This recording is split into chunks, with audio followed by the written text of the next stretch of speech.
पिछले लेक्चर में हम लोग इम्पोर्टेंस ऑफ नर्सरी देखे थे, उसी को अब आगे कंटिन्यू करते हैं।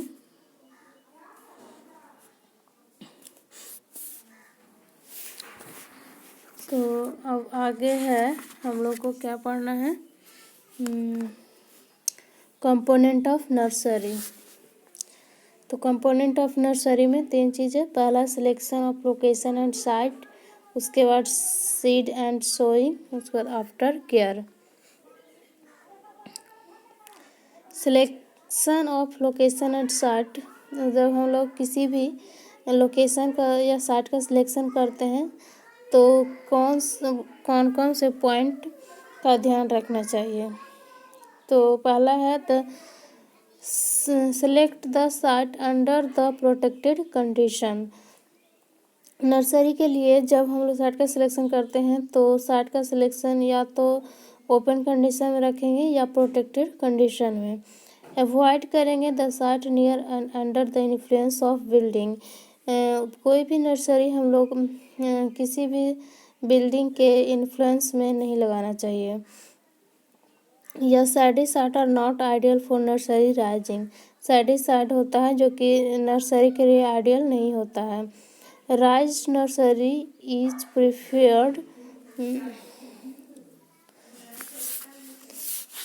उसके बाद क्या है कि raise area is preferred for nursery as it facilitate drainage of water and avoids water stagnation. Water stagnation को अवॉइड करेंगे। Select the site near the source of irrigation. Site का सिलेक्शन करेंगे near the site of irrigation. Watch hut should be located near the nursery. Nursery hut के पास एक watch hut हम लोग बनाएंगे। The location should be selected with road to have an easy access to market. और वैसे location को हम लोग सिलेक्ट करेंगे जहाँ पे कि वेल कनेक्टेड रोड होना चाहिए जिसके कि ईजी एक्सेस टू मार्केट हो सके। उसके बाद हम लोग देखते हैं seed and seed sowing. Seed sowing में क्या है, सीड है जो कि बैकबोन है ऑफ क्रॉप। वही है यहाँ पे कि seed is the backbone of good crop. It should be sound healthy high yielding and true to type. Seed should be always purchase from reliable source. Seed का जो हम लोग परचेज करेंगे हमेशा रिलायबल सोर्स से, नेशनल सीड कॉरपोरेशन से, NSC से, या स्टेट सीड कॉरपोरेशन से, एसएससी से सीड का हम लोग परचेज करेंगे। Farm and nursery of government, या तो फार्म से या नर्सरी से हम लोग खरीदते हैं। स्टेट एग्रीकल्चर यूनिवर्सिटी टीसी और reliable source of seed availability, या हम लोग प्राइवेट शॉप से भी खरीद सकते हैं। Purchase of seed should always be done after through analysis of label provided on the seed pocket। और जब हम लोग प्राइवेट शॉप से सीड का खरीदते हैं तो हम लोग उसका ध्यान रखते हैं कि जो लेवल होता है वो सीड का पॉकेट पे होना चाहिए।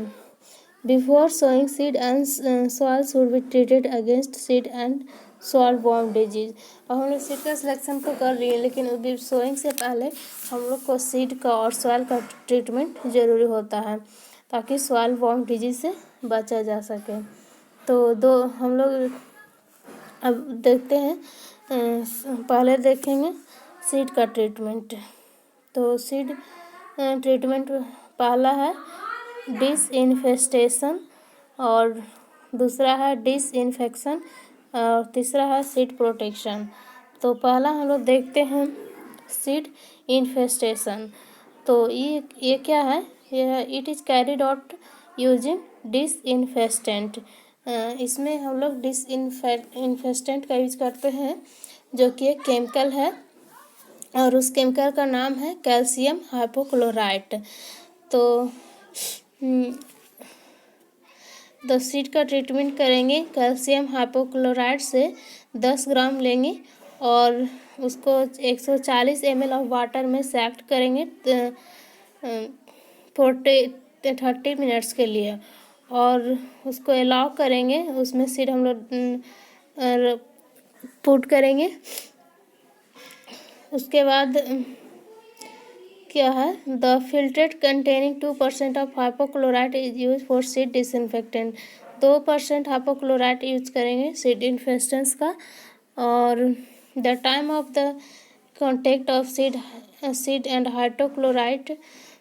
hypochlorite solution is usually 5 to 30 minute depending upon tolerance of seed के टॉलरेंस पे डिपेंड करता है कि हम जो भी सॉल्यूशन बनाया है उसमें सीड को कितने देर तक रखें। मेनली हम लोग 5 to 30 मिनट रखते हैं। और दूसरा देखते हैं क्या है, डिसइंफेक्शन में क्या है, पहला डिसइंफेस्टेशन था, उसमें हम लोग सीड के सरफेस पे से जो भी माइक्रो ऑर्गेनिज्म बैक्टीरिया उसको हम लोग हटा रहे थे।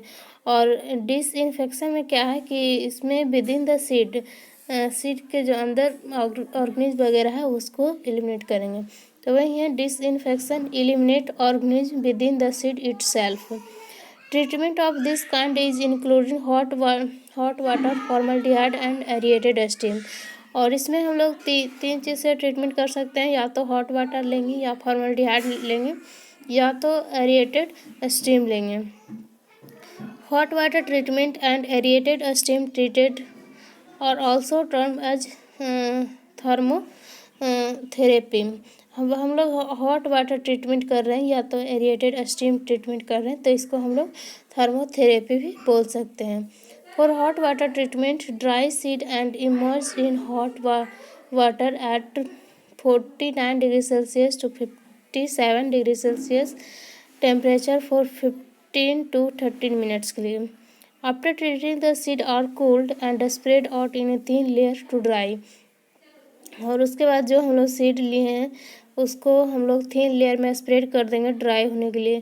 To prevent injury to seed, the temperature and timing must be regulated precisely. और इंजरी से हम लोग बचने के लिए हम लोग को ध्यान देना है कि टेम्परेचर कितना होना चाहिए और कितने देर के लिए हम उस सॉल्यूशन में रखते हैं, या हम सॉल्यूशन में रखते हैं या हॉट वाटर ट्रीटमेंट करते हैं। Old and big seed should not be treated. Old और बिग सीड है तो उसको हम लोग ट्रीटमेंट नहीं करेंगे। Hot water treatment is effective for seed borne disease of vegetable like black leg and black rot of cabbage. Hot water treatment mainly seed borne disease के लिए हम लोग करते हैं, जो कि black rot of cabbage main रूप से, ये अल्टरनेरिया ब्लाइट हो गया of cole crop and onion etc।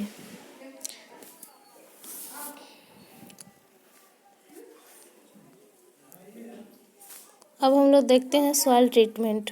Soil treatment में क्या है, सॉइल है जो कि कंटेन करता है बीड हो गया, नेमाटोड, फंगी, बैक्टीरिया etc, जो कि हार्मफुल होता है प्लांट के लिए। These microorganisms causes various diseases in vegetable crops. Root knot nematode causes knotting over the roots of many vegetables. Fungi हो गया Pythium rhizoctonia, Fusarium pathophthora causes damping of in seedling. Bacteria causes black rot in cabbage. Bacteria built in brinjal etc. To get off this type of harmful microorganism. Treatment of soil is must. Soil treatment can be done through heat or fumigant. soil treatment भी हम लोग दो तरह से कर सकते हैं, और या तो हम लोग हीट से या फ्यूमिगेंट से।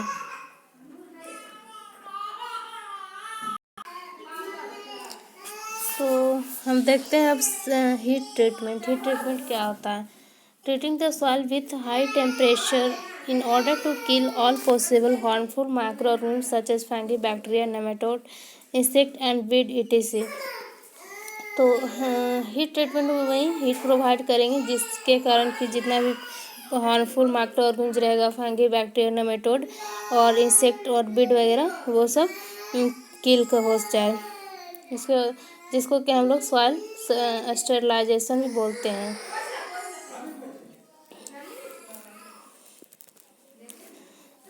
However, pasteurization treatment, which kill most of the harmful microorganisms, is more preferred. The Moist heat is used for heat treatment of the soil. It can be directly injected into the soil in covered bin or benches from perforated bin placed 50 to 20 centimeter below the surface. In the heating the soil, we should be moist but not wet. Soil होना चाहिए जो कि moist होना चाहिए लेकिन ज़्यादा wait नहीं होना चाहिए. The temperature of 82 degree Celsius for 30 minutes is provided. A low temperature of 60 degrees Celsius for 30 minutes is more desirable as it kills pathogens and leaves many beneficial organisms.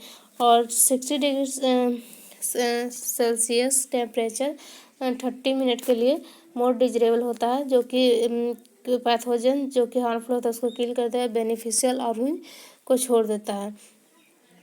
उसके बाद हम लोग फुमिगेशन क्या है. Formaldehyde is a good fumicide.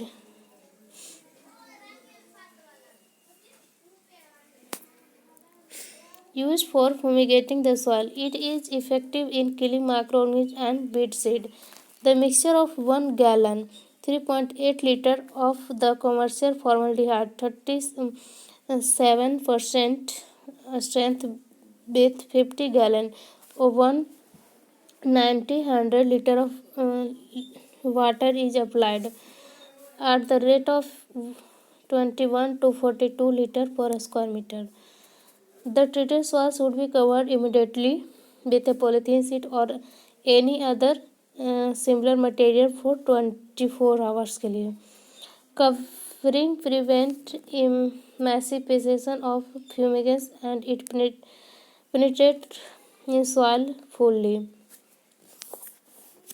After 24 hours, the covering material is removed and the soil is left exposed for about 2 weeks.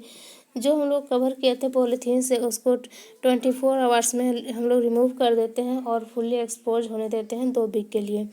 The soil is well dried and aerated to have a complete fairness of order and formation. After complete disappearance of fumes the soil is use for seed sowing और planting.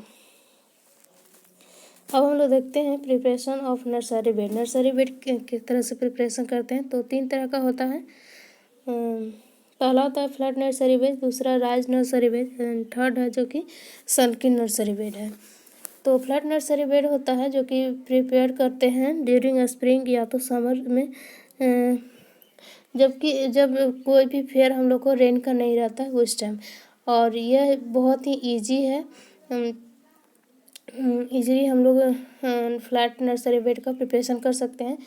In the area where the soil is light sandy to sandy loam where there is no problem of water stagnation. और flat bed हम लोग वैसे area में बनाते हैं जहाँ जो सॉइल सैंडी या सैंडी लोम होता है जहाँ पे कि कोई भी वाटर स्टेगनेशन का डर नहीं रहता है. उसके बाद किस तरह से हम लोग नर्सरी इसको बनाएंगे तो the area proposed for nursery is well prepared till the pulverization of land and well rotted FYM at the rate of 10 kg per square meter is well mixed in the soil. 10 kg FYM अच्छे से mix कर देंगे soil में. और the field is divided into a small size plot. Field रहेगा उसको small plot में हम लोग डिवाइड करेंगे. Ridge are prepared around each bed which facilitate the cultural practice. और हम लोग रिज बना देंगे ईच बेड के अराउंड जिससे कि कल्चरल ऑपरेशन ईजी हो सके. In between 2 row of bed central irrigation channel is prepared through which each bed is connected. और उसके बाद हम लोग सेंटर में एक हम लोग इरीगेशन चैनल बनाएंगे. This is very simple and easy to practice, जो कि बहुत ही सिंपल और ईजी प्रैक्टिस है. राइज नर्सरी बेड हम देखते हैं. राइज नर्सरी बेड होता है जो कि this type of nursery bed is common in practice. बहुत ही कॉमन प्रैक्टिस है. It is specially useful for rising seedling during rainy season when stagnation of water become problematic and causes damping off disease. और इस तरह का हम लोग जो rise nursery bed rainy season में हम लोग मेनली रूप से बनाते हैं जबकि वाटर स्टेगनेशन का हम लोग को डर रहता है जिसके कारण कि डैम्पिंग ऑफ होता है. राइज्ड bed of 10 to 15 centimetre height from the ground will be prepared. हम लोग इसमें क्या करेंगे, राइज्ड बेड 10 से 15 सेंटीमीटर हाइट का बनाएंगे ग्राउंड से लेकर के। All the stump stone pebbles etc are remove from the bed and FYM are at the 10 kg per square metre in well mixed in the soil. और इसके बाद हम लोग 10 जितना भी स्टोन वगैरह फेबल्स रहेगा सब उसको हम लोग अच्छे से रिमूव कर देंगे। और उसके बाद 10 kg FYM मिलाएंगे, मिक्स करेंगे सॉइल में। इन बिटवीन टू रो और space 50 to 60 centimetre is left so as to carry out cultural practices easily. The seed are sown in line over the bed. Seed को sow करेंगे line में over the bed के। अब हम लोग तीसरा nursery type देखते हैं, वो जो कि सनकिन टाइप है। और ये वाला नर्सरी मेलिंग हम लोग विंटर सीजन में करते हैं, जो जिससे कि कोल्ड ब्रीज से बचा जा सके। तो इसको भी हम एक बार देख लेते हैं। This type of bed is useful and prepared mostly during winter season. ये विंटर सीजन में मोस्टली हम लोग इसको करते हैं। This type of nursery is prepared 10 to 15 centimetre downward from the soil surface. और इस टाइप का नर्सरी जो हम लोग प्रिपेयर करते हैं 10 to 15 centimetre downward soil surface से। The air blow across the surface of the soil and the seedling in sunken nursery is not hit by the cold breezes of the air.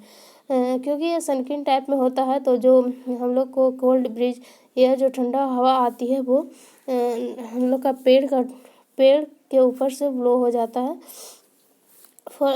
Furthermore, covering of the sunken bench with polythene sheet become easy, which is required for protecting the seedling from the cold air. अब हम लोग sowing देखेंगे। तो sowing क्या है? Soil is stirred to find tilth by removing stone pebbles crop residue etc। हम जो भी सॉइल है उसको अच्छे से हम लोग फाइन टिल्थ करेंगे, जितना भी स्टोन पिबल्स क्रॉप रेसिड्यू है सबको रिमूव कर देंगे। Clots are broken and the land is levelled. जितना भी क्लॉट्स वगैरह रहेगा या स्मॉल सॉइल रहेगा उस सबको रिमूव कर देंगे। और उसके बाद हम लोग लेवलिंग कर देंगे। Farm yard manure is mixed at the rate of 1 basket fully per square metre area of the seed bed. FYM हम लोग एक बास्केट मिलाएंगे 1 square metre area of seed bed में। Farm yard manure is mixed well and the land is levelled again. Farm yard manure मिलाने के बाद फिर से हम लोग लेवलिंग कर देंगे। The nursery bed of suitable size is prepared as a needed. The breadth of the nursery bed should be not exceed 1 metre to have an easy in intercultural operation. जो हम लोग बेड बनाएंगे वो 1 metre से ज़्यादा नहीं होना चाहिए, जिसके कारण इंटरकल्चरल ऑपरेशन ईजिली हो सके। Line at about 5 centimetre to sow the seeds are marked.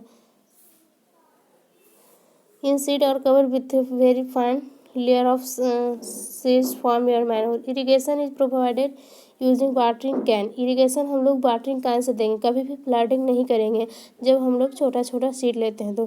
क्योंकि अगर हम लोग फ्लडिंग कर देंगे तो सारा जो सीड रहेगा लाइट वेट रहेगा वो वन साइड पे चला जाएगा। तो इसीलिए हम लोग वाटरिंग कैन फाइन नोजल से देंगे। Irrigation is provided with watering can with a fine nozzle to avoid flooding of the seed. The plants are carried time to time until they are ready for transplanting in the field.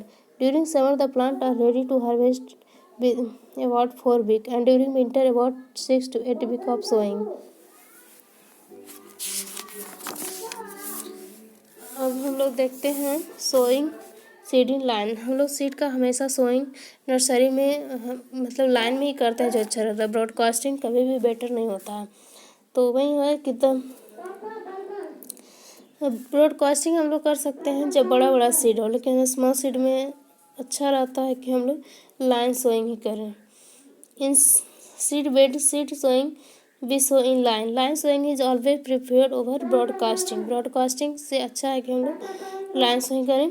There is interrupted flow of air and whose attack of disease pest is minimise.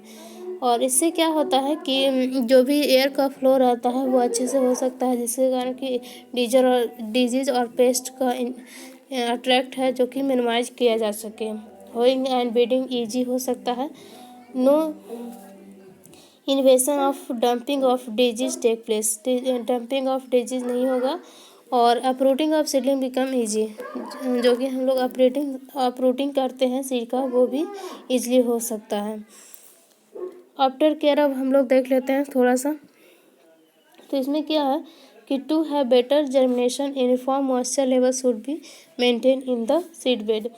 Better germination के लिए uniform moisture होना ज़रूरी है। Avoid करेंगे irrigation should be flood system until germination of the seed. जब तक germination ना हो जाता है तब तक हम लोग अवॉइड करेंगे फ्लड इरिगेशन का।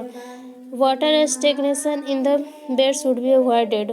Water stagnation in the bed should avoid करेंगे। Water logging is attributed to the incidence of damping disease and nursery bed.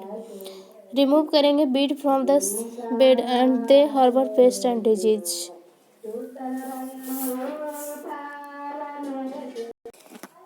Use करेंगे malathion 0.16% to protect the seedling from the insect pest. और spray करेंगे Dithane M45 और Blitox 0.2% against protection of the disease.